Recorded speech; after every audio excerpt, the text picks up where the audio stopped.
一人猫男爵のついてる語録。幸せの意思。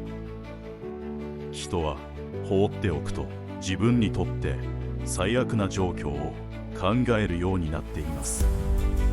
自分の身を守る防衛本能として不安が湧き上がってくるようになっているんです。不安になりそうな気持ちを幸せの方へ向けるには意志がいるんです。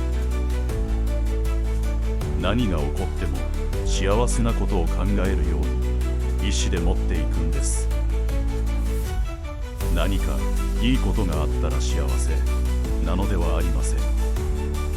毎日の生活の中での小さなこと、みんなが当たり前と思って見逃してしまいそうになること、そこに幸せを感じていると上機嫌になれるんです。